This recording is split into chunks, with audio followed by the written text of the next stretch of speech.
Baik, Ustaz izin bertanya, apabila di masa lalu pernah lalai dalam menjalankan solat, lupa ya beberapa kali, apakah wajib diganti ataukah cukup dengan bertaubat kepada Allah? Karena saya pernah mendengar tidak boleh melaksanakan solat sunnah sampai semua solat yang pernah ditinggalkan diganti. Tapi saya juga pernah mendengar cukup bertaubat kepada Allah dan berjanji tidak akan mengulangi lagi. Mohon bimbingannya Ustaz. Allah barik fi. Baik. Seorang yang pernah bermaksiat, apapun itu jenisnya, baik maksiatnya terkait dengan Allah, bermaksiat kepada Allah secara langsung, ya, contoh diminta untuk beribadah, solat itu kan bagian pokok kepatuhan kita, bukti keimanan kita kepada Allah. Quran surah ke-20 Taha ayat ke-14, ya, solat itu bagian pokok pembuktian iman kita kepada Allah. Innani anallahu la ilaha illa ana fa'budni wa aqimis salata lidzikri. Aku adalah Allah, tak ada Tuhan yang layak dipertuhankan disembah selain aku, kata Allah, maka sembah aku. Ya, bagaimana menyembahmu ya Allah? Wa aqimis salat, tunaikan salat. Ya, untuk mengingat aku, kata Allah. Quran surah ke-20 Taha ayat yang ke-14. Ada orang tak salat. Ya, tapi dia mengaku beriman. Atau dia menunda-nunda salat. Ya, atau salat semahunya. Ada orang puasa Daud, dia salat Daud. Puasa Daud tu dia puasa Senin, Selasa dia rehat. Ya, Rabu dia puasa, Kamis dia rehat. Tu puasa Daud. Ada ni orang solat Daud. Ya, subuh dia solat, zuhur tak. Asar dia solat, maghrib tak. Itu solat Daud. Itu tidak ada. Ya, dia melakukan itu, dia maksiat pada Allah. Maksiat dalam hal ibadah. Ada maksiat hakun adami, ya, maksiat yang terjadi dari anggota-anggota tubuh pada soalan-soalan yang memang dilarang oleh Allah. Ya, lisan cakap yang baik, dia bercakap tak baik, dia mencela orang lain. Padahal Allah mengatakan, ya ayyuhalladzina amanu la yaskhar qaumin qaum. Hai orang-orang beriman, jangan saling mencela. Quran surah 49 ayat 11, ya. Dia mencela, dia bermaksiat.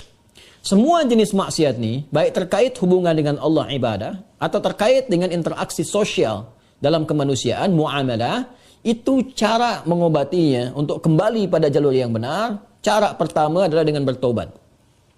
Quran surah keempat An-Nisa ayat 17. Quran surah keempat An-Nisa ayat 17. Innamat taubatu 'ala Allahi lilladzina ya'maluna as-su'a bijahalatin thumma yatubuna min qarib.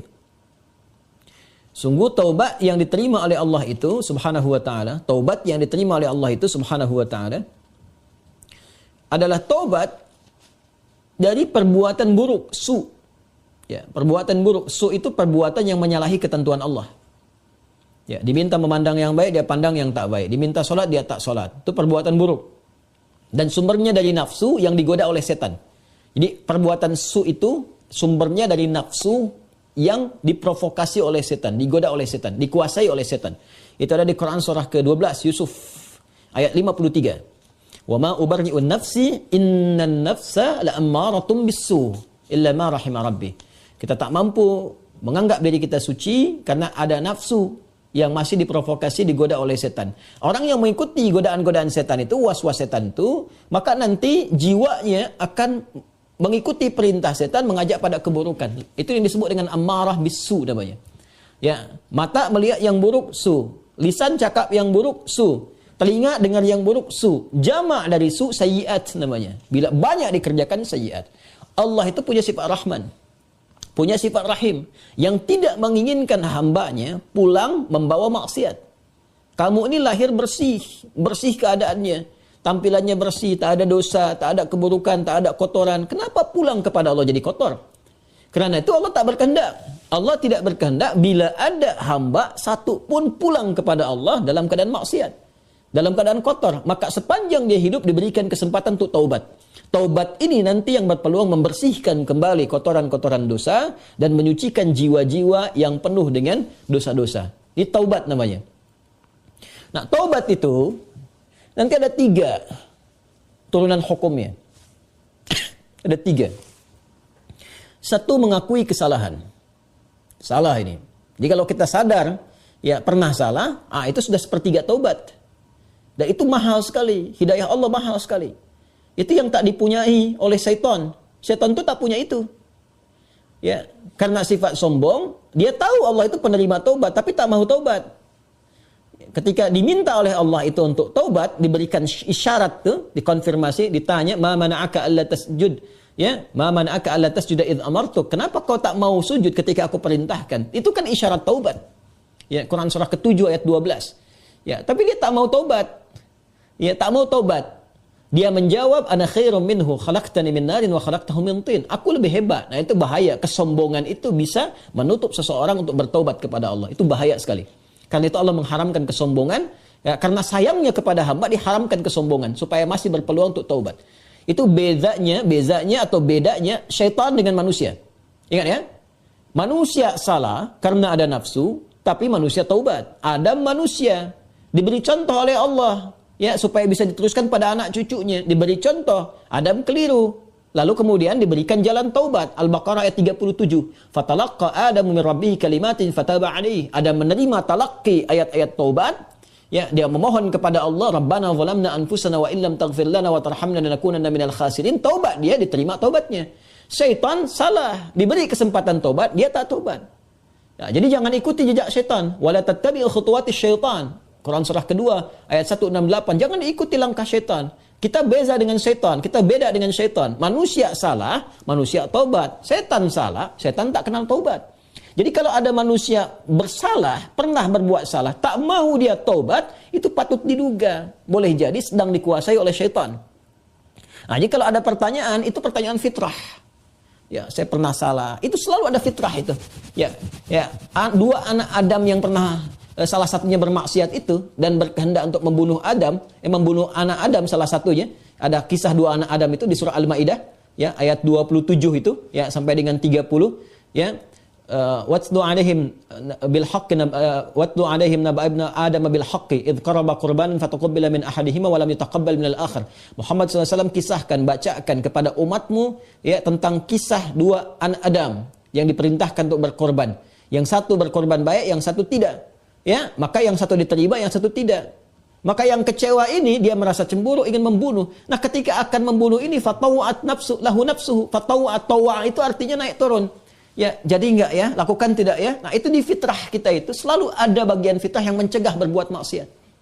Ada yang sifatnya mencegah dari awal, ada yang sifatnya menyesali. Ya, menyesali itu sambil mencela. Kenapa tadi saya harus marah nih sama anak nih?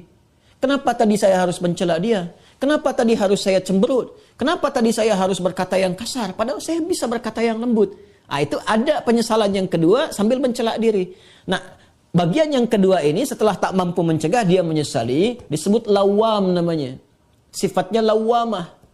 Ya, makanya ada yang dikenal dengan nafsul lawamah. Diri, jiwa yang mencela. Kenapa melakukan itu? Nanti puncaknya terjadi di akhirat, saat kembali, saat hari kiamat. Ya, banyak orang menyesal, kenapa dulu tak begini? Kenapa dulu harus begitu? Nah, itu ada di surah Al-Qiyamah, surah ke-75, ayat yang kedua. La uqsimu biyaumil qiyamah, wa la uqsimu bin nafsil lawamah. Ya, aku bersumpah, kata Allah, ya, ada di jiwa-jiwa itu sebetulnya yang menyesali perbuatan buruk itu kenapa terjadi. Nah, taubat itu karena harus membuktikan kesungguhan untuk berubah, itu harus menyentuh kepada jiwa yang terdalam tadi. Karena itu harus ada unsur pengakuan, yang kedua unsur penyesalan. Unsur pengakuan itu secara fitrah akan muncul dengan sendirinya. Karena itu kalau keluar dia di pernyataan, itu Masya Allah, itu sudah hidayah Allah yang sudah masuk ke dalam jiwa. Jangan tinggalkan. Cepat ambil. Ya, siapapun pelaku maksiat akan ada bersitan, sekelebat dalam jiwanya itu berpikir, apa aku harus selalu begini gitu? Ya, mungkinkah aku berubah? Nah, kalau ada hal semacam itu sudah hidayah. Ya, kalau ada orang banyak berbuat maksiat pun kita sekelilingnya itu kita mendoakan, malam-malam kita sujud minta pada Allah supaya diberikan hidayah. Jangan-jangan dia itu ditempatkan jadi tetangga kerabat kita, berkehidupan dengan kita supaya memang kita bisa mendoakan dia. Ya, bukan mengutukinya, mencelaknya, tidak. Mungkin supaya dengan adanya kita ini dia bisa melihat jadi wasilah hidayah dari Allah Subhanahu wa taala. Jadi pertanyaan semacam ini itu sudah sepertiga bagian dari karunia Allah. Selanjutnya apa? Sesali. Sesali itu. Jadi mengakui. Nah, ini sudah disampaikan. Kedua, menyesali. Menyesali itu sudah bagian perwujudan, ya, supaya kita bisa mengendalikan nafsul lawamah tadi, supaya tidak dibawa ke akhirat. Ya, jadi dengan menyesali itu nanti digugurkan oleh Allah hal-hal terkaitnya sehingga lapang hati kita. Ciri orang taubat itu, ya, kalau dia sudah bertobat mendekat kepada Allah, yang pertama diberikan oleh Allah kelapangan hatinya, ada ketenangan. Ya, yang tidak bisa dirasakan Ya, dengan bandingan-bandingan materi. Tidak sama dengan ketika diberi materi dunia. Dikasih uang, ya, senang, bahagia, lapang. Dikasih kereta, bersama saya kereta, mobil, ya, atau fasilitas lain, senang, lapang. Taubat itu punya ciri sendiri. Tak sama dengan kebahagiaan itu. Ya, dia ada menghunjam ke kedalaman hati itu, ada ketenangan, ya, ada kelapangan. Jadi begitu kita sujud, ya kan? Kemudian kita minta ampun, mengakui, menyesali, air mata keluar, getaran itu yang menggerakkan jiwa. Nah, itu sudah menyentuh kepada hati. Ya. Jadi ulama dahulu mengajarkan taubat itu sampai hatinya tersentuh. Ya, bukan taubat yang di lisan saja, saya taubat ya Allah, taubat ya Allah. Ya, taubat itu mesti mampu melapangkan hati, jiwanya mesti tersentuh. Keadaan hati yang lapang, yang tersentuh sehingga menjadikan cawan hatinya terbuka, siap menerima perubahan, itu disebut nasuha namanya. Nasuha. Ya, karena itu pernah dengar nasihat. Saya mau minta nasihat dari Ustaz. Nasihat itu dari kata nasoha, sesuatu yang melapangkan. Karena kalau kita dengar nasihat, hati kita lebih lapang. Anda punya masalah, konsultasi, diberikan jawaban, hati lapang. Itu nasihat namanya. Ya, seakar dengan kata nasoha. Nasoha yansohu. Sifat keadaannya disebut nasuha. Karena itu kita mendengar ada ungkapan, istilah bahkan diambil dari ayat-ayat yang sampai kepada kita, taubat nasuha. Ya kan? Taubat apa? Nasuha, taubat yang mampu melapangkan hati. Caranya bagaimana? Mengakui, menyesali. Penyesalan itu harus langsung bisa menyentuh kepada jiwa. Ya. Karena itu ada ulama mengajarkan istighfar sekian kali supaya jiwanya tersentuh, bangun di malam hari, ya kan? Yang ketiga, di bagian terakhir, membuktikan perubahan dari hasil taubat itu.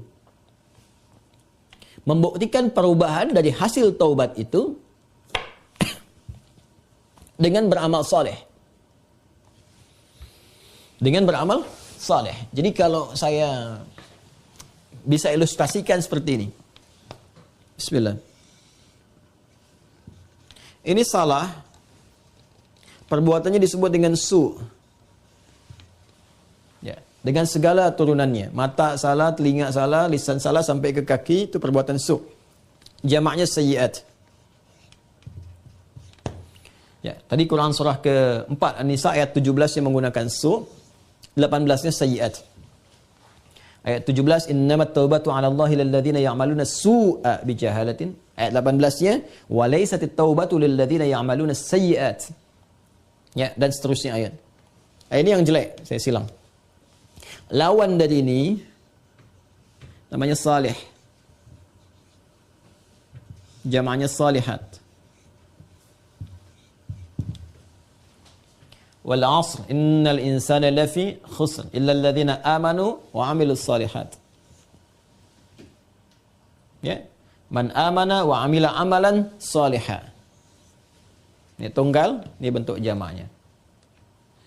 Taubat adalah jembatan yang mengalihkan perbuatan buruk ini kepada amal saleh ke sini. Tadi diawali dengan mengakui, ya Allah salah nih. Nah, biasanya Allah bantu dengan hidayah, ada pengakuan itu. Ya, ada pengakuan dalam diri kita, mengakui kita berdosa, mengakui kita keliru, kan? Diberi jalan oleh Allah, diberikan sentuhan. Nah, ini anugerah yang pertama nih. Karena itu kalau ada diberikan ini, tadi saya katakan itu sepertiga dari anugerah. Sambut dengan penyesalan, menyesali. Menyesal ini tak hanya mengatakan, kita katakan saya menyesal ya Allah, tak. Sampai merasakan di hati itu kelapangan. Itu disebut nasuha. Taubat nasuha, taubat yang melapangkan kepada jiwa, kepada hati. Ya, sampai merasa tenang, enak, kan? Mampu membezakan antara ini keliru, ini benar, kan? Kita menyesal, air mata keluar. Makanya Nabi pernah menyampaikan dalam kondisi seseorang itu, Masya Allah, kan? Dia dalam keadaan sunyi, sendiri, lalu menetes air matanya karena merasa berdosa. Ya, menyesal dia, menetes air mata dalam kesendirian karena merasakan penyesalan dari dosa. Seketika Allah turunkan ampunan untuknya. Ya, itu banyak riwayat-riwayat yang sahih. Yang ketiga, membuktikan keberhasilan dari taubat ini dengan merubah ini yang yang sayyiat jadi salih, salihat. Mengganti perbuatan buruk yang salah itu dengan amal yang saleh. Apa kaitan dengan pertanyaan tadi dari saudari kita yang dari Australia tadi? Ya, kaitannya adalah ini bentuknya seperti apa? Apakah harus sama dengan jenis kesalahan yang dilakukan atau berbeda? Yang penting amal soleh saja. Karena ayat-ayat Quran yang mengiringi ini sifatnya memberikan kata umum. Ya, faman taba wa aslaha. Siapa yang tobat wa aslaha. Kemudian dia memperbaiki diri. Aslaha itu kan berubah menjadi soleh. Aslaha yuslihu. Aslaha. Itu banyak ayat di Al-Quran tuh. Man taba wa aslaha. Taba wa aslaha. Dia tobat lalu dia buktikan ingin berubah jadi soleh. Memperbaiki diri.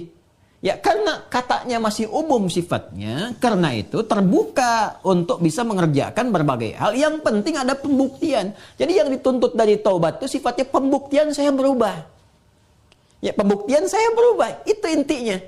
Ya, jadi ketika sampai di level kedua ini pun ampunan turun. Tapi untuk membuktikan bahwa kita sudah meraih ampunan itu, kita buktikan dengan merubah diri. Berubah dari sini, bertransformasi, berpindah ke sini. Bagaimana caranya? Buktikan. Disinilah kemudian para ulama membimbing kita. Ya, ada pendapat misalnya yang mengatakan kalau jenis yang ditinggalkan perbuatan sayyiatnya atau maksiatnya ya terkait dengan ibadah kepada Allah, pernah meninggalkan salat, kan? Maka bagaimana cara memperbaikinya? Ganti, perbaiki salat ini. Ya. Dari yang pernah kemudian ditinggalkan, maka ada yang berpendapat dengan qada salat ketika ingat dikiaskan. Ya, maka di waktu-waktu tertentu, ya, saat yang bersamaan, misal setelah salat zuhur ditunaikan, zuhur selesai ditunaikan, ya, maka yang lain ada salat sunnah, dia mencoba untuk mengganti dahulu yang terdahulu, yang pernah dia rasakan tertinggal, dia niatkan untuk mengganti. Ya, ini di mazhab Syafi'i sangat populer. Ya, maka dia salat kemudian untuk dia niatkan mengganti yang terdahulu. Begitu masuk kemudian waktu maghrib, ba'da maghrib orang sholat sunnah, dia mencoba mengganti yang terdahulu lagi. Ini satu pendapat di antara sekian ragam. Ya. Ada kedua yang berpendapat, tak dibatasi dengan sholat ini saja. Ketika dia tobat, diterima tobatnya, diampuni. Kalau sudah ampun, turun, ampunan Allah turun, diampuni, ya gugur yang kemarin itu, selesai. Tinggal dia buktikan memperbaiki. Bagaimana cara memperbaikinya? Ya, sesuai dengan keadaan dia yang baru. Kalau dia sudah kerjakan sholat zuhur, ya sudah, selesai sholatnya. Mengganti yang dulu-dulu, perbanyak amalan yang lainnya dengan sholat sunnah. Dia kejar qabliyah zuhurnya, dia kejar ba'diyah zuhurnya, untuk membuktikan kepada Allah bahwa dia telah sungguh-sungguh berubah. Ya, ini hanya ragam saja bagaimana kita kemudian bisa memilih di antara ini, dan semua punya jalurnya yang dapat dipertanggungjawabkan secara syariat. Ya, jadi dipersilahkan, Anda nyamannya mau yang mana yang dikerjakan, tapi hanya ingin menunjukkan ini ada perubahan dalam diri kita. Jadi boleh Anda perbanyak amalan-amalan sunnah, ya, ada yang berpendapat ambil karena umum sifatnya, tidak ada spesifik menekankan kepada Anda. Ya, harus mengganti yang terdahulu misalnya dengan kerjakan yang fardu lagi, nggak ada yang spesifik begitu. Karena itu tafsirannya luas. Ya, kaidah berkata sepanjang umum tidak ada takhsis, maka jangan ditakhsis. Jangan dikhususkan pada amalan tertentu. Jadi ambil yang paling ringan. Ya, kalau misalnya Anda ingin coba ganti dengan mengganti menggunakan yang sunnah, silahkan, babnya luas. Perbanyak ibadah sunnahnya, bangun malam tahajud, buktikan dalam kebaikan dan seterusnya. Dan semoga dengan itu Allah Subhanahu wa taala ya memberikan ampunan kepada kita sampai kita kembali kepada Allah dalam kebaikan. Ini babnya. Jadi prinsipnya sebetulnya bukan persoalan apakah ganti menggunakan fardunya lagi atau cukupkan dengan yang sunnah saja, bukan itu persoalannya. Persoalannya sejatinya adalah bagaimana kita membuktikan kepada Allah kita berubah. Dan babnya luas. Ya. Jadi kalau Anda kemudian ingin memperbanyak yang sunnah, silahkan. Perbanyak sunnahnya, tunjukkan merubah. Sedangkan yang kemarin sudah kita mohonkan kepada Allah, minta diampuni, terampuni. Ya, Allah berikan kepada kita diampuni dan seterusnya. Ya, jadi kalau Anda ingin pilih kemudian untuk mengulang kembali, dikiaskan sholat di saat ingatnya. Ya, orang lupa saat ingatnya, pada waktu ingatnya dia itu sholat. Ya, orang tertidur bangun, saat bangunnya dia itu sholat. Misalnya ada orang tidur dari subuh, kemudian dari sebelum subuh dia tidur, bangun-bangun, dia jam 10 misalnya kan. Ya, baru ingat dia belum sholat subuh. Maka saat ingatnya itu, dia kemudian menunaikan sholatnya. Nah, ini dikiaskan kepada keadaan seperti itu, ya, kemudian dia tunaikan. Adapun orang-orang yang kemudian dia ingin memilih, saya ingin perbanyak yang sunnahnya saja, tak ada masalah. Ya, tak ada masalah. Ya, jadi silahkan perbanyak sholat sunnahnya, dan tidak ada satupun dalil yang spesifik mengatakan dilarang menunaikan sholat sunnah sebelum yang fardunya tercukupi dahulu. Kita pun tak tahu berapa fardu yang sudah tertinggal. Bagaimana mencukupinya? Ya, jadi nggak ada dalil spesifik seperti itu. Yang ada adalah terbuka luas untuk kita beramal, membuktikan kesungguhan kita telah berubah. Wallahu ta'ala a'lam bis-shawab, dan semoga Allah menerima taubat yang kita mohonkan kepada Allah, dan tidak ada semua kita yang bebas dari kesalahan. Saya, Anda, kita pun pasti pernah berbuat salah. Dan Allah sangat mencintai pelaku maksiat yang bertobat dibandingkan dengan seorang yang saleh yang tidak pernah merasa salah dalam kehidupannya. Wallahu ta'ala a'lam bis-shawab. Bismillahirrahmanirrahim. Assalamualaikum warahmatullahi wabarakatuh. Alhamdulillah, wassalatu wassalamu ala rasulillah wa ala alihi wa sahbihi wa man walah, wa ba'd. Saudara-saudariku, semoga hari ini kita diberikan kekuatan, kesehatan, dan ridha Allah Subhanahu wa Ta'ala dalam menjalani kehidupan, sehingga semua bukan hanya berjalan lancar, tapi juga diberkahi oleh Allah Subhanahu wa Ta'ala. Ciri aktivitas yang berkah itu muaranya manfaat. Lisan bertutur beraktivitas. Bagaimana lisan yang disukai oleh Allah? Maka kata-katanya melahirkan manfaat. Kata-katanya keluar baik. Kaki melangkah bila berkah, itu melangkah ke tempat yang baik. Demikian karya-karya pun. Anda boleh jadi desainer. Desainnya disukai Allah enggak? Jangan sampai mendesain sesuatu yang Allah enggak suka. Dunianya dapat, tapi bekal akhiratnya tereduksi di dalamnya. Demikian pekerjaan yang Anda lakukan. Kalau bisa, konsepnya kan sangat ideal. Quran surah kedua ayat 201. Wa minhum may yaqulu rabbana atina fid dunya hasanah wa fil akhirati hasanah. Jadi mengejar akhirat itu konsepnya bukan meninggalkan dunia. Justru mengkreasikan dunia sehingga dia punya value akhirat. Kalau berniaga, silahkan sukses-suksesnya, sekaya-kayanya, dan konversikan kekayaan itu untuk mencari bekal yang Allah sukai. Wujudnya bisa macam-macam. Dengan kedudukan setinggi-tingginya, sehingga bisa membuat kebijakan-kebijakan yang Allah senangi. Dengan ilmu seluas-luasnya, sehingga banyak manfaat yang kita niatkan sebagai ibadah karena Allah. Dan tenaga sebaik-baiknya. Mungkin ada yang di suara, mungkin ada yang di tangan, di kaki. Bilal kan cari surganya dengan suaranya. Dengan adzan, bukan dengan harta. Bilal ditawari jadi hakim agung sepeninggal Nabi. Setaraf ketua MA gitu ya. Itu ditolak oleh beliau dengan halus. Karena beliau passionnya memang menggunakan suara. Bukan menggunakan yang lainnya. Baik. Saya minta maaf dalam dua hal. Yang pertama, saya agak pilek hari ini. Karena memang beberapa kegiatan kemarin agak padat. Yang kedua, kita akan agak sedikit cepat. Karena kami ada agenda safar hari ini. Karena itu kita agak berbeda. Mungkin agak lebih cepat dan supaya waktunya lebih efektif. Seperti yang pernah kita sepakati bersama di bulan yang lalu. Bahwa kajian kita akan terfokus pada pembahasan seputar sholat. Saya sudah buatkan kurikulumnya untuk sepanjang kajian ke depan. Sehingga tahu apa yang mau dibahas, materinya sampai dengan waktunya. Mungkin nanti saya akan koordinasi dengan Mas Dimas atau dari musyawarah, kirimkan email. Saya nanti kirimkan baik dari materi pokoknya, schedule-nya, apa yang mau dibahas di pekan keberapa, sampai dengan mungkin dasar PowerPoint-nya. Ada saya buatkan beberapa jadi PowerPoint. Baik, teman-teman sekalian, kenapa bahasan sholat menjadi penting? Ya, ini dulu.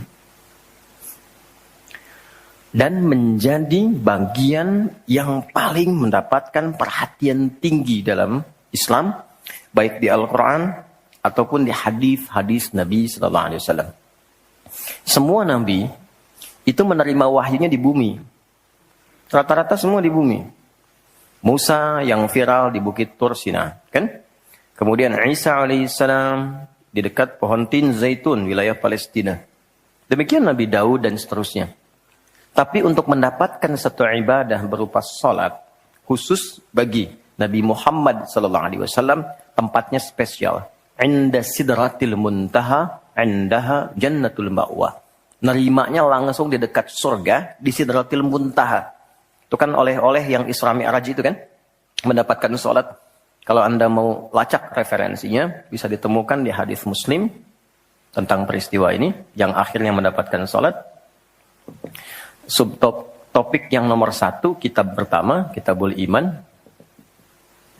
Nomor 1, Subtopiknya nomor 74, Babul Isra di Rasulullah sallallahu alaihi wasallam ila samawati wa fadlis salat. Pembahasan tentang Isra-nya Nabi sallallahu alaihi wasallam sampai di langit dan mendapatkan keutamaan salat. Hadisnya nomor 162. Riwayatnya Imam Muslim. Imam Muslim menerima dari Syaiban bin Zarukh. Syaiban bin Zarukh menerima dari Hamad bin Salamah. Hamad bin Salamah menerima dari Thabit al-Bunani. Thabit al-Bunani menerima dari Anas bin Malik radhiyallahu taala anhu. Beliau menerima dari Nabi sallallahu alaihi wasallam. Lengkap rinci peristiwa singkatnya mendapatkan salat. Dan salat menjadi pokok penentu amalan lain. Jadi kalau benar salatnya, benar hajinya. Benar salatnya, benar zakatnya. Benar salatnya, benar interaksi dengan Qur'annya. Dan benar salatnya, itu pasti baik hisabnya. Maka turun hadis spesifik yang banyak dihafal oleh para ahli hadis, jadi pegangan hidup sampai akhirat. Inna awwala ma yuhasabu bihil abdu yawmal qiyamati as-salah. Amal pertama yang akan dihisab di hari kiamat adalah salatnya. Idza salahat salaha sa'iru amali. Kalau baik-baik semua amalnya, indikasinya dari salat. Wa idza fasadat fasada sa'iru amali. Kalau salatnya enggak bagus, pasti ada pengaruh ke amalan lain. Dan itu sangat menentukan. Baik. Kenapa salat? Ada apa di balik salat? Dan bagaimana cara salat yang benar yang melahirkan perubahan pada kehidupan? Itu yang coba kita turunkan sampai di bulan Ramadan pun ibadah pokoknya salat. Ya kan? Ibadah pokoknya salat loh. Sampai Nabi mengatakan, "Man qama Ramadhana imanan wa ihtisaban, ghufira lahu ma taqaddama min dzambi." Spesial untuk Ramadan, orang yang salatnya benar khusus di Ramadan, di malam harinya yang kita kenal dengan tarawih, kalau benar salatnya dan ada getaran pada jiwanya, lalu dia berdoa spesifik, maka yang pertama Allah berikan mengampuni semua dosa yang pernah ia kerjakan selama hidupnya. Dan itu nggak main-main. Artinya merubah dia menjadi lebih baik. Itu salat. Karena itu kenapa ada tambahan di Ramadan spesifik untuk meningkatkan salat tarawih. Berarti ada sesuatu yang sangat penting. Yuk kita mulai. Pertama kita akan bahas dari segi nama. Ya? Kedua, kita akan bahas dari segi fungsi atau hikmah atau manfaat. Baru kemudian yang ketiga kita masuk kepada persoalan teknis penunaiannya. Baik bacaan, cara, makna. Kita belajar dari mulai menunaikan, bacaannya apa, maksud dari itu apa. Ya. Baik, kita mulai cepat. Salat. Apa itu salat? Doa. Apalagi? Kenapa doa disebut salat? Kenapa nggak disebut doa aja? Apa itu salat? Doa. Apa itu doa? Salat. Oke, yuk kita urutkan dari segi katanya dulu. As-salah, kurang lebih begini. Nanti ada versinya, ada yang pakai waw, itu ujungnya nanti kembali ke alif. Ini ya. Teman-teman, salat itu seakar dengan kata silah. Silatun. Seakar verbnya, kata kerjanya dengan kata wassala. Wusul. Silah dalam bahasa Arab artinya sesuatu yang terhubung kuat. Sehingga dengan erat dan kuatnya ini sulit dilepaskan. Pernah dengar silaturahmi? Ya kan? Kenapa disebut dengan silaturahmi? Karena ada hubungan perhatian kasih yang dalam, sehingga dimanapun dia masih tersambung untuk memperhatikan. Jadi silaturahmi itu bukan begini, bukan Anda kumpul, menyapa di teman yang hadir. Itu bukan silaturahim.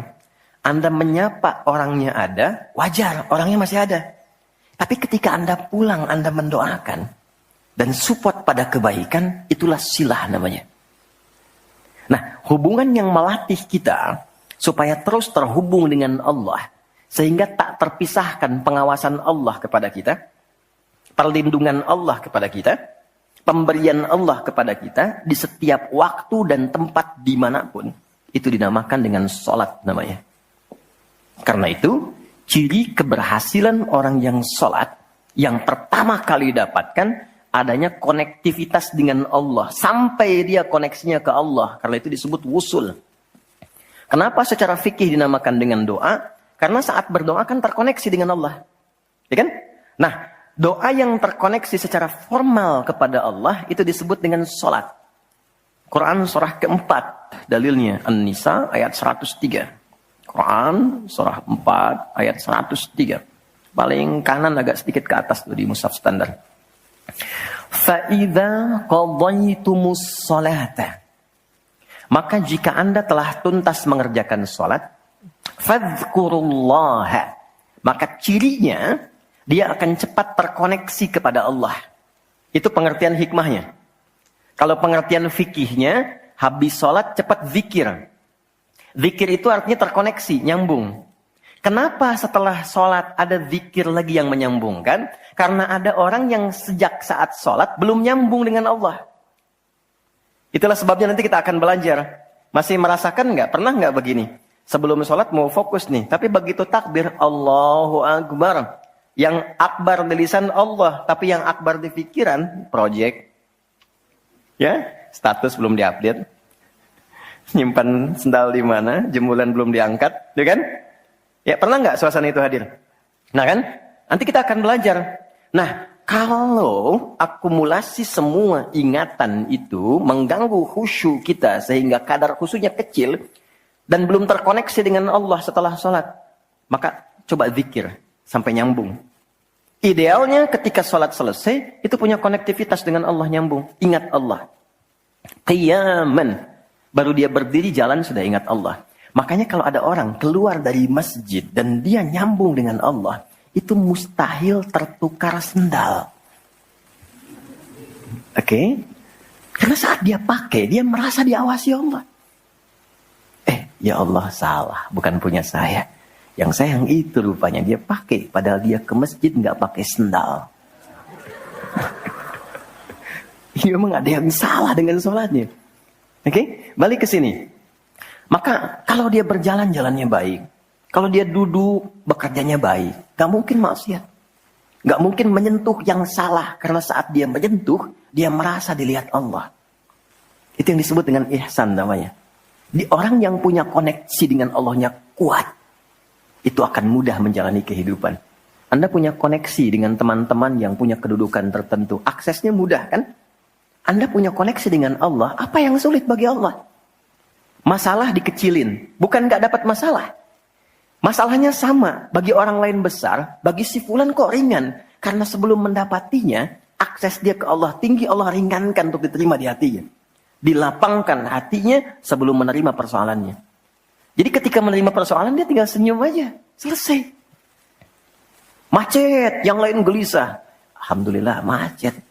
Bisa hafalan dulu, bisa baca dulu, bisa mengerjakan yang lain dulu. Ini semua dibaca dengan nyaman karena konektivitas yang tinggi dengan Tuhan. Jadi ternyata ketika diminta menunaikan ibadah salat, ada hal yang sangat besar yang Allah ingin berikan kepada kita semua.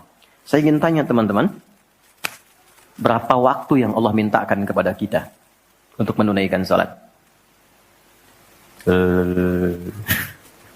Berapa? Tiap hari kita kerjakan. 5 kan? 5 kan? Nomor koneksi dengan Allah. Masih ingat nomornya? 24434 klik. Naik. 2 subuh, 4 duhur, 4 asar, 3 maghrib, 4 isya kan? Ayo bikin status. Ya kan? 5 waktu kan? 5 waktu kan? Kenapa 5 waktu? Salah satunya, karena di dalam Quran diisyaratkan orang yang benar salatnya, sesuai yang dengan yang diajarkan Nabi, sesuai yang diisyaratkan Quran, akan mendapatkan 5 kemuliaan dalam hidupnya yang tidak didapatkan oleh orang yang tidak sholat. 5 ini. Itu yang coba kita akan keluarkan. Itulah sebabnya kenapa sholat sangat ditekankan, kenapa sholat diwajibkan. Karena Allah mewajibkan kita mendapatkan semua kebahagiaan dan kesuksesan yang kita ingin raih dalam kehidupan. 5 ini. Yuk kita mulai. 1. Izinkan saya memulai dari sini supaya kita punya motivasi untuk menunaikan sholat. Jadi kalau nggak tahu yang 5 ini, cara pandangnya kepada sholat jadi beban. Baru aja zuhur, dasar lagi. Baru maghrib, udah isya lagi. Ya kan? Nah, ayo isya. Tadi kan udah mau maghrib. Kan? Pernah merasakan itu? Karena cara pandangnya menilai sholat sebagai beban. Padahal ketika Allah wajibkan, itu cara mewajibkannya bukan sebagai beban. Sebagai motivasi yang mengantarkan pada keindahan. Satu, kita cepat. Quran, surah ke-20 di ayat yang ke-14. Tafsirnya Quran surah 13 ayat 28. Satu paket. Kita pakai Quran hadis aja ya, biar nggak bisa didebat.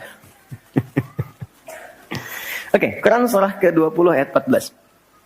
Innani anallahu la ilaha illa ana fa'budni wa aqimis salata li dzikri.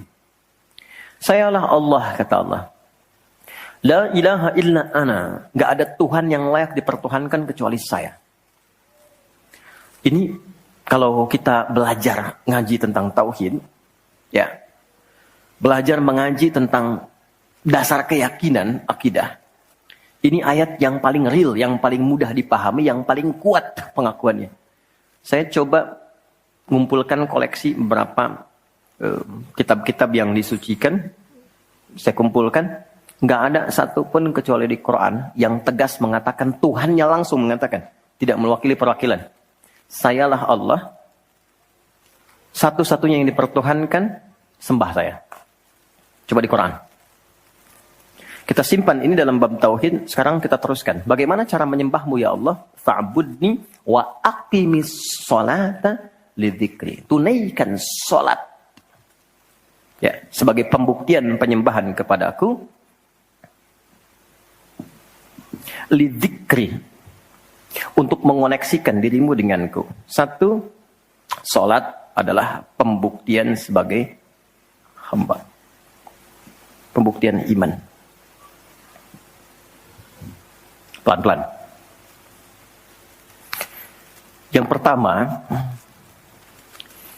teman-teman sekalian, ketika Allah menerangkan fungsi sholat yang pertama untuk membangun konektivitas yang kuat dengan Allah, itu ternyata dasarnya bukan materi, bukan kedudukan, tapi penghambaan.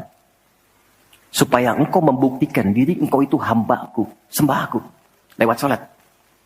Jadi kalau ada orang yang mengatakan, Tuhanmu siapa? Allah, tapi dia nggak mau sholat, itu kata Nabi belum sempurna kebertuhanannya kepada Allah.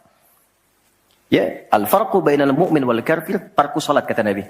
Perbedaan orang yang mengaku beriman dengan yang belum beriman dilihat dari sholatnya. Jadi kalau dia sudah menunaikan sholat, itu pembuktian keimanannya kepada Allah. Kebertuhanannya.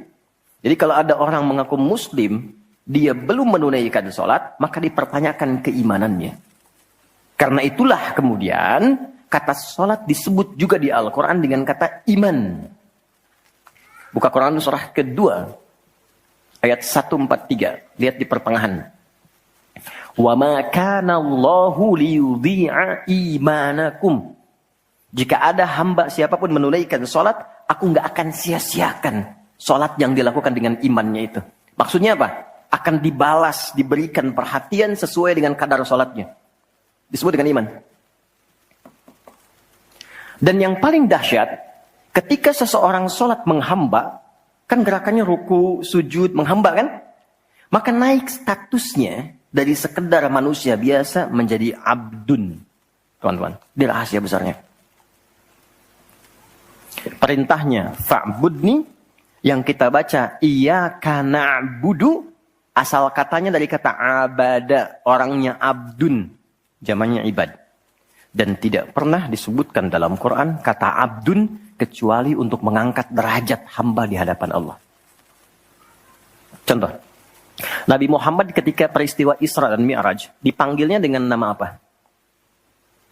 Quran surah 17 ayat 1. Subhanalladzi asra bi'abdihi.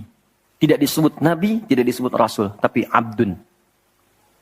Nabi Sulaiman ketika diberikan kekuasaan besar, punya kedudukan yang hebat sampai menundukkan awan. Ya, sebelum Songgohan punya awan kinton, Nabi Sulaiman sudah punya duluan. Suzuki Yatanabe tahun 96 kan, bikin komiknya. Saya nggak terlalu baca itu atau tonton, tapi saya tahu. Itu awan ditundukkan, angin bolak-balik. Ketika mendapatkan kedudukan itu, sifat yang disebutkan abdun, bukan nabi. Bukan rasul. Quran surah 38 ayat 30. Wa wahabna li Dawuda Sulaiman ni'mal abdu. Oke, Nabi Zakaria alaihissalam ketika akan diangkat statusnya dari suami menjadi ayah dan sudah berharap tinggi, dikabulkan, naik status, diberikan anugerah, disebutnya dengan abdun.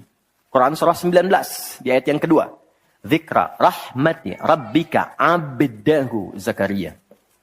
Nabi Nuh diangkat status memimpin kelompok generasi manusia setelah Nabi Adam. Naik ke kapal, jadi pemimpin besar. Begitu diangkat, yang disebut statusnya abdun. Quran surah 17 ayat 3. Innahu kana abdan syakura. Kenapa disebutkan abdun? Abdun itu sifat penghambaan. Semakin tinggi ibadahnya, semakin tinggi pendekatannya ke Allah, semakin diangkat. Jadi dengan Allah itu karena Allah Khalik, kita makhluk. Laisa kamitslihi syai', enggak sama sifatnya. Jadi kalau ke Allah itu jangan terlalu ngangkat. Kalau tinggi direndahkan, kalau rendah ditinggikan. Karena itu kenapa saat sholat kita merendah supaya ditinggikan. Itu poinnya. Jelas ya? Itulah sebabnya kenapa Nabi dijamin surga, turun surah Al-Kautsar itu. Satu-satunya Nabi yang sebelum wafat turun surganya. Rasulullah. Dengan turunnya surah Al-Kautsar. Kenapa? Salah satunya karena ibadahnya. Coba lihat. Kesaksian Sayyidah Aisyah itu di Al-Bukhari nomor hadis 1147. Kedatangan tabi'in namanya Abu Salamah bin Abdurrahman. Tanya bagaimana sholat malamnya Nabi. Kata Sayyidah Aisyah. Jangan ditanya panjang dan khusyuknya. Panjang dan bagusnya. Beliau memang sholatnya 4 rakaat di awal. Tapi jangan tanya panjang dan bagusnya. Beberapa sahabat dulu pernah pengen tahu, penasaran. Diikuti sholat di belakang Nabi. Ternyata rakaat pertamanya. Dikira Al-Baqarah 100 ayat. Akan ruku. Ternyata disambungkan ke 286 ayat sampai selesai. Dikira setelah selesai akan ruku. Ternyata Alif Lam Mim lagi. Ali Imran sampai selesai. 200 ayat. Dikira ternyata setelah la'alakum tuflihun 200 ayat Ali Imran akan ruku. Nyambung An-Nisa 176 ayat. Baru kemudian ruku setelah 5 juz 4 halaman. Ruku. Besoknya orang-orang ini gak ikutan lagi. Udah. Lain memang levelnya. Salam. Tersentuh kaki Nabi itu dengan tangan Sayyidah Aisyah. Ini menunjukkan sederhana kehidupannya. Bayangkan kan, suami sholat, istri tidur, nyentuh bagian kaki. Kira-kira tidurnya, alasnya di mana tuh? Nabi besar loh, ahli surga, hebat, pemimpin besar. Kehidupan demikian. Tapi kalau sedang beramal, kaya. Sodakoh, kaya. Sholat, kaya. Kakinya bengkak. Kata Sayyidah Aisyah, kenapa begini ya Rasulullah? Alam takun madmunah, alam takun ma'sumah. Engkau kan dijamin surga, surahnya sudah turun. Engkau dijaga dari kesalahan maksum. Jawabannya ringan sekali. Afala akunu abdan syakura abdun. Apa enggak boleh aku menjadi hamba yang bersyukur? Ternyata syukur itu kalau dulu para nabi itu pakai ibadah. Jadi kalau dapat nikmat nih teman-teman, ini rahasia hari ini ya. Di antara kita saja ya. Karena saya enggak bagi di yang lain nih, cuma di sini nih. Ya. Para nabi itu, kalau mereka dapat nikmat apapun, itu yang dilakukan syukur. Dan syukurnya lewat ibadah. Contoh, biasa kan suka hadir ulang tahun ya. Masuk ulang tahun kesekian. Nabi tiba-tiba hari Senin puasa. Ditanya oleh sahabat, ya Rasulullah kenapa puasa? Kata Nabi, ini hari lahirku. Jadi mensyukuri nikmat kelahiran dari waktu yang telah berjalan, itu pakai ibadah. Begitu dapat anugerah surga, turun Al-Kautsar, malah diminta ibadah oleh Allah. Inna a'tainakal. Setelah itu apa? Fasolli li rabbika. Tingkatkan sholat, tambahkan amal lewat harta. Jadi jaminan surga itu bukan menghentikan amal soleh. Anda sukses dengan pekerjaan, bukan berarti menjadikan hubungan Anda terputus dengan Allah. Yang paling aneh kan Allah udah ngasih rezeki banyak, kok dipakai maksiat hasilnya? Allah kasih Anda minta, Allah kasih. Tapi begitu dikasih, kenapa dipakai untuk mabuk? Kenapa dipakai untuk maksiat? Kenapa dipakai untuk membeli sesuatu yang Allah nggak sukai? Karena ada perjuangan mendapatkan itu. Makanya dibalik caranya. Ketika Anda menghamba, menunduk, Allah mengangkat. Tapi kalau Anda mengangkat, Allah turunkan serendah-rendahnya. Ini rumus pertama. Jadi ternyata ketika kita diminta menghamba dalam sholat, itu adalah jembatan pertama bagi Allah untuk mengangkat kita dengan derajat tertinggi. Paham? Oke, satu. Jadi kalau ke anak-anak begini kalau tanya, Mah kenapa sih harus sholat? Supaya kamu jadi hebat. Gitu. Kok bisa? Lihat Umar. Sebelum sholat, orang biasa. Kerjanya begini, cuman jalan-jalan, mabuk dan sebagainya. Tapi setelah sholat, dia jadi pemimpin yang sangat hebat. Dia hafal sekian bahasa. Dia dirikan sekolah-sekolah. Pemikirannya hebat, tangguh orangnya. Di mana-mana dikagumi. Itu. Kalau ada karyawan Anda bertanya, kenapa Pak harus sholat? Supaya kita makin sukses proyeknya. Makin banyak omsetnya. Coba lihat Abdurrahman bin Auf. Bukankah sebelum dia sholat dia kaya tapi biasa, malah hilang kekayaannya. Tapi setelah dia sholat dan dia praktekkan makna-makna dalam sholat, meningkat level kekayaannya sampai yang ketiga tertinggi. Dari kaya banget, kebangetan kayanya. Tuh, kapaknya terbuat dari emas kan?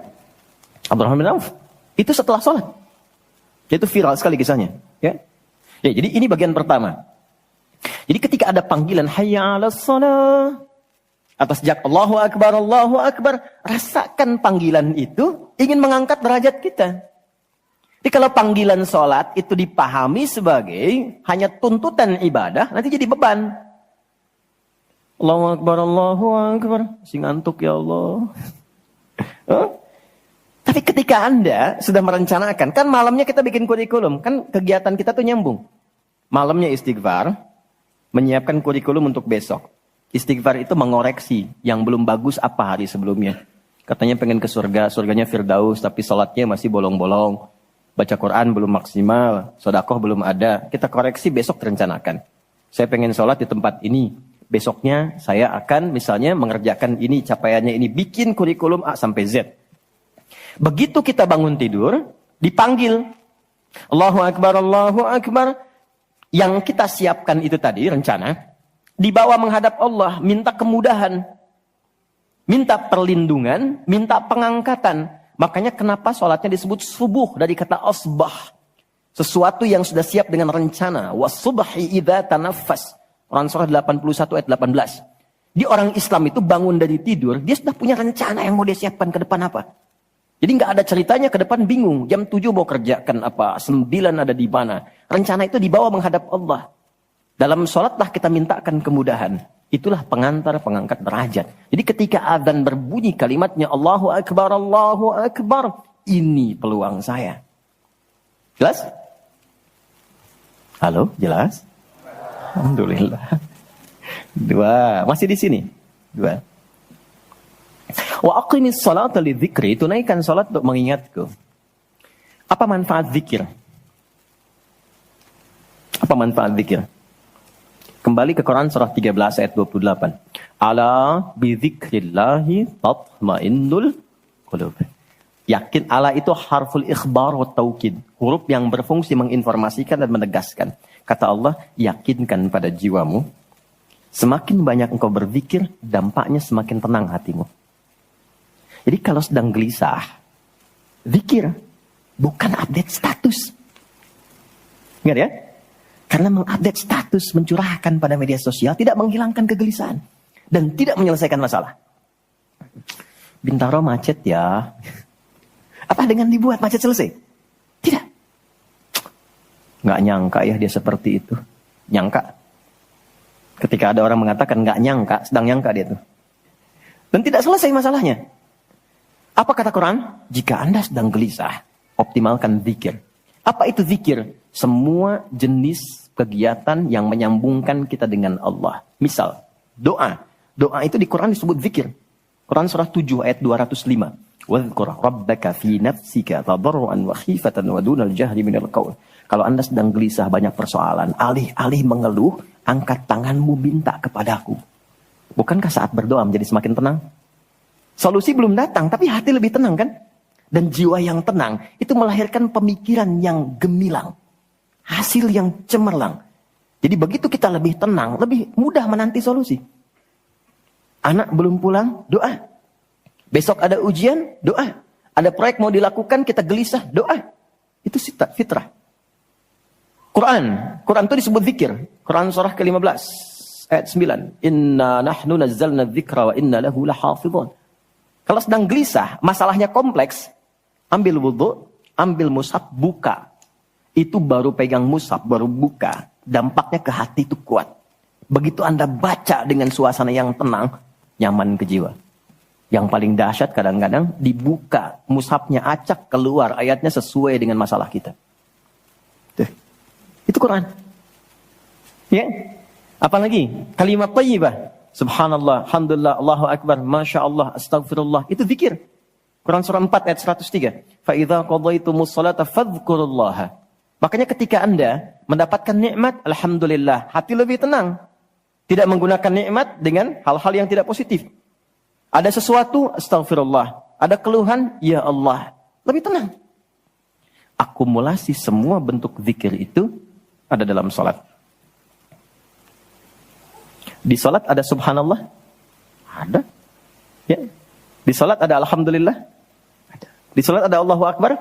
Dibuka dengan takbir. Di salat ada Quran? Ada. Al-Fatihah, Quran. Kita salat baca Quran. Apa lagi? Apakah di salat kita kemudian membaca kalimat thayyibah? Baca. Berdoa? Iya, isinya semua doa.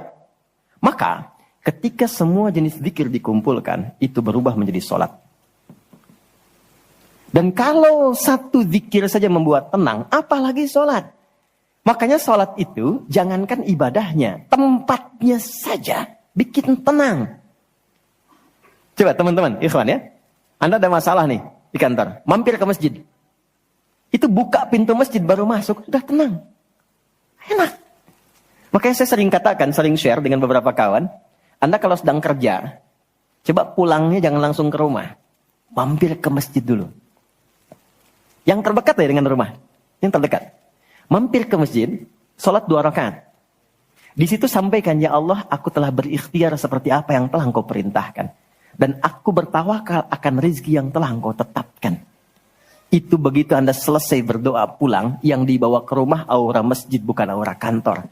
Dan istri anak-anak di rumah mendapatkan ketenangan yang sempurna. Jadi nerima antum itu nerima dalam keadaan yang penuh dengan ketenangan. Jadi ketika menyambut anak, ayah, papa, papi, buya. Antumnya tuh udah enak nerimanya. Coba kalau nggak percaya, rasakan itu. Ke masjid tuh beda. Dibanding rumah sendiri, rumah Allah lebih tenang kan? Itu baru tempatnya. Dan puncaknya Ka'bah. Yang menjadi kiblat. Itu ada di Quran, surah kedua, ayat 125. Wa idh ja'alnal baita mathabatan linnasi wa amna. Dan pelajari, pahami, renungi. Ketika aku tetapkan dengan keagunganku, Ka'bah pusat ibadah yang menenangkan. Sebanyak apapun Anda punya kesulitan, depan Ka'bah itu ngalir air mata, tenang aja. Gitu. Pancarannya masjid. Ya. Masya Allah ya. Nah, amalannya sholat. Jadi ambil suasana itu, bawa ke dalam diri kita, untuk menghasilkan apa yang kita harapkan. Yang kedua, di intinya kalau sedang tidak tenang, gelisah, ada persoalan, atau bahkan ya, untuk menentukan satu urusan. Kalau Anda bingung, merasa ada saingan yang tidak sehat, merasa ada orang-orang yang mungkin mengganggu, lakukan sholat sebelum berangkat. Tahu Imam Al-Bukhari ya? Beliau menulis Sahih Al-Bukhari kan? Itu sebelum menulis setiap satu hadis, sholat 2 rakaat. Kalau tenang, baru dituliskan. Tidak tenang, beliau sholat kembali. Ditulis di Masjidil Haram, diselesaikan di Masjid Nabawi. Itulah sholat. Makanya semua nabi yang pernah bertugas di bumi, itu sholat. Dan kita yang paling sempurna caranya. Nabi Isa, Yesus, sholat. Quran surah 19, ayat 31. Sampai 33-nya. Wa awsani bis sholah. Allah mewasiatkan padaku untuk sholat. Nabi Zakaria, sholat. Quran surah ketiga. Ayat 39. Fanadatul malaikatu wa huwa qa'imun yusalli fil mihrab. Salat. Nabi Ismail, kakek Nabi ke-29, bahkan meminta keluarganya disiplin salat. Quran surah 19, Maryam ayat 55. Wa kana ya'muru ahlahu bis shalah. Jadi kalau kita urutkan dari awal, sampai ke Nabi Muhammad SAW, atau kita tarik mundur dari Nabi Muhammad ke Nabi Adam alaihissalam, tidak ada satupun Nabi yang bertugas di bumi kecuali mereka sholat. Muhammad SAW bin Abdullah bin Abdul Muttalib bin Hashim bin Abdul Manaf bin Qusay bin Murrah bin Kilab bin Ka'ab bin Ghalib bin Fihir bin Malik bin Nadar bin Kinana bin Khuzaimah bin Mudrika bin Ilyas bin Nizar bin Mudar bin Ma'ad bin Adnan bin Adi bin Adri bin Muqawwam bin Nahur bin Ya'rub bin Yasjub bin Ismail alaihissalam bin Nabit bin Ismail alaihissalam bin Ibrahim alaihissalam bin Adhar bin Nahur bin Abir bin Kinan bin Arfakhshad bin Sam bin Nuh alaihissalam bin Mihlail bin Matushala bin Kinan bin Anwas bin Tith bin Adam alaihissalam. Semua tersambung. Saya ulangi. Semua sholat. Oke? 3. Quran surah 29 ayat 45. Sholat bila dikerjakan dengan benar akan merubah pelakunya menjadi lebih baik. Secara singkatnya, sholat mendidik kita menjadi pribadi yang baik. Nah, sumber keburukan itu yang menjadi lawan dari baik itu ada 2. Jadi kalau ada orang yang tidak baik, anak yang kurang baik, ayah yang kurang baik, ibu yang kurang baik, itu artinya ada satu dari 2 ini yang melekat pada dirinya. Satu disebut dengan fakhsya. Keburukan yang bersumber dari syahwat. Maaf, kata-kata kotor, jorok, zina, LGBT, pornografi, porno aksi, dan semisalnya. Itu fakhsya. Jadi nggak mungkin orang sholat, kata-katanya jorok. Perilakunya menyimpang. Nggak mungkin. Karena sholat mencegah itu. Atau mungkar, maaf, keburukan yang bersumber dari nafsu perut dan akal. Mencuri, korupsi, mencela, berdusta, membunuh, merampok, menyakiti, dan semisalnya. Itu mungkar. Makanya ketika seseorang berbuat itu, hatinya mengingkari. Itu disebut mungkar. Hatinya mengingkari. Maka orang sholat, pasti bila sholatnya benar, karena dia tersambung dengan Allah, fakhsya dan mungkarnya tertekan. Yang muncul jiwa baiknya, jiwa takwanya. Ketika yang muncul kebaikannya, yang buruknya ditekan, maka yang keluar dari semua bagian tubuhnya, semuanya perilaku baik. Itulah sebabnya ketika Allah berfirman tentang hal ini, disampaikan di Quran surah 29 ayat 45. Inna sholata tanha anil fakhsya wal munkar. Mengujinya gampang. Kita uji dengan sejarah pendekatannya. Semua masyarakat di era Nabi, itu kan sebelum masuk Islam, perilakunya itu sangat menyimpang. Tidak kenal kebaikan. Tak kenal kebaikan itu jahlun namanya. Orangnya jahil. Kalau disatukan jadi jahiliyah. Gak kenal kebaikan. Ya, maaf, yang mencuri banyak. Zina, khatam. Ya, perilaku menyimpang banyak. Disebutnya jahiliyah. Tapi ketika datang risalah Islam, yang diajarkan pertama sholat. Sholat merubah mereka dari jahiliyah menjadi khairu ummah. Kalau ada yang paling jujur, itu. Yang paling dermawan, itu. Yang paling baik, itu. Paling disiplin, itu. Kok bisa sholat ditunaikan bisa merubah seseorang jadi lebih baik? Ada sesuatu dalam sholatnya. Itu yang nanti kita akan pelajari. Itulah sebabnya kenapa anak-anak dari kecil usia 7 tahun khususnya yang diajarkan sholat. Masih ingat hadisnya?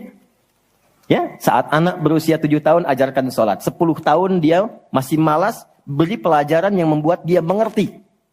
Bukan berarti harus memukul ya. Kalau di Arab adatnya begitu, itu biasa. Doroba itu memberi pelajaran maksudnya. Kurangi uang jajannya, berikan pelajaran yang baik kepada dia supaya mengerti kenapa mesti sholat. Kenapa dari usia 7 tahun? Supaya anak itu tumbuh jadi baik. Itu maksudnya. Cuma anak sekarang advance. Gen Z yang sekarang itu sebelum sholatnya sempurna, TK sudah manasik ya. Nggak apa-apa sih, cuma ini maksimal kalau yang kedua ya. Oke, 4, saya cepat karena waktu kita terbatas. 4. Salat bila dikabulkan, bila dilakukan dengan benar. Saya ulangi, salat bila dilakukan dengan benar. Sesuai isyarat petunjuk Al-Quran dan contoh yang disampaikan Nabi, maka bisa mempercepat terkabulnya doa. Oke? Mempercepat terkabulnya doa. Itulah kenapa secara bahasa salat disebut doa, Kalau benar mengoneksikan diri kita dengan Allah, sang pengabul doa, koneksinya cepat, sinyalnya kuat, itu nggak ada sekat, menggoncang aras, langsung dikabulkan. Dan nggak ada jeda. Oke, Quran langsung, surah ketiga, ayat 38 sampai 39. Surah 3 Ali Imran, ayat 38 sampai 39. Kita belajar dari kisahnya Nabi Zakaria alaihi salam. Contoh kecil sekali. Secara singkat sudah berumah tangga, sudah sekian lama, rambut sudah memutih, fisiknya sudah letih, itu dilukiskan di surah Maryam nanti, ayat 1-9 kita dapati. Istri divonis secara medis, nggak mungkin punya keturunan. Secara medis loh, sudah menopause dan maaf, mandul. Secara medis nggak mungkin, secara klinis nggak mungkin. Tapi ini yang paling hebat.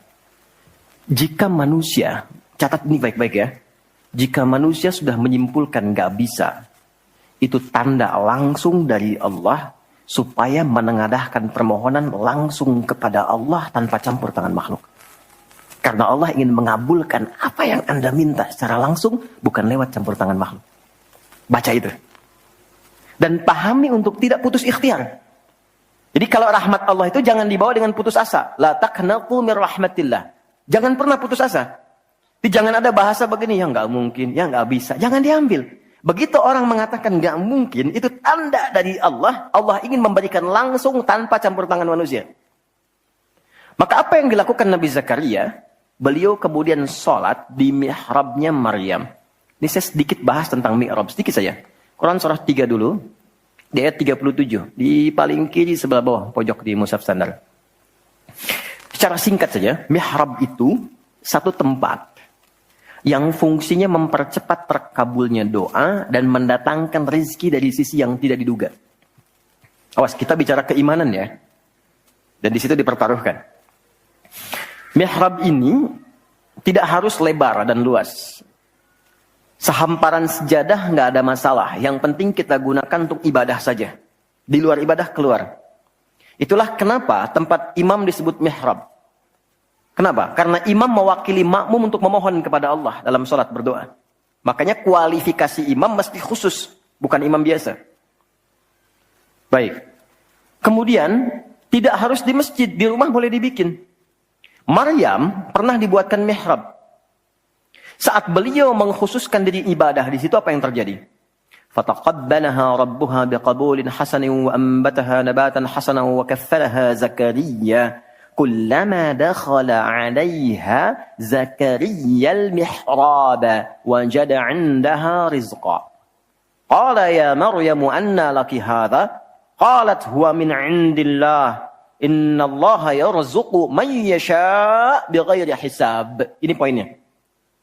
Setiap Nabi Zakaria mengantarkan kebutuhan Maryam, pakaiannya, makanannya, kebutuhannya, itu sudah ada. Dan ingat, status Nabi Zakaria itu Nabi loh. Beliau tahu itu pasti dari Allah. Tapi ingin dikonfirmasi apakah pendidikan beliau selama ini sudah meresap pada jiwanya atau belum. Ditanya, Maryam dari mana semua ini? Maka beliau jawab, Maryam jawab, huwa min indillah. Paman, ini semua dari Allah. Baik ya? Allah memberikan apapun yang ia kehendaki tanpa batas pada siapa yang diingini. Maka ini dibaca oleh Nabi Zakaria. Mayyasha itu. Jadi kalau ada di Quran diksi mayyasha, jangan simpulkan ini untuk dia saja. Maksudnya, jadi seperti dia, maka Allah akan berikan seperti Allah berikan kepada dia. Maka Nabi Zakaria kemudian sholat di mihrabnya Maryam itu. Minta sesuatu yang selama ini kata orang terbatas. Apa yang dilakukan? Sholat. Dalam sholatnya minta. Perhatikan cara mintanya. Satu, menyebut nama Allah sesuai kebutuhan. Jadi Allah bentangkan semua nama terkait semua kebutuhan kita. Anda butuh rizki, sebut ya Razak. Anda butuh ilmu, sebut ya Alim. Ya kan? Anda butuh ketahanan mental diri, sebut ya Sabar. Itu 99 tersebar. Itu rumusnya di Quran surah ke-17 ayat 110. Quran surah 17 Al-Isra ayat 110. Qulidu'ullaha awidu'ur rahman. Ayyamma tada'u falahul asma'ul husna. Kalau Anda punya persoalan, segera curhatkan kepada Allah. Minta, berdoa. Sebut ya Allah yang standar. Atau ya Rahman, naik sedikit. Atau pilih nama yang sesuai kebutuhan kita. Jadi nggak harus semua disebut. Takutnya nggak butuh dikasih. Ya Allah ya Sabar, nggak pengen punya masalah, turun masalah kan? Nah, Nabi Zakaria divonis ada keterbatasan, nggak mungkin diberi. Maka beliau meminta dengan nama Allah yang memberi tanpa batas. Dalam bahasa Arab disebut dengan Wahhab, pemberi tanpa batas. Kalau dialihkan jadi bentuk permintaan, fi'lil amri lit talab. Bukan perintah di sini tapi untuk meminta. Maka rubah kalimatnya jadi hab. Kalau untuk pribadi, habli. Untuk komunal banyakkan hablana. Karena ini kasusnya pribadi, maka di ayat 38 beliau meminta. Hunalika di mihrabnya Maryam. Da'a Zakaria Rabbah.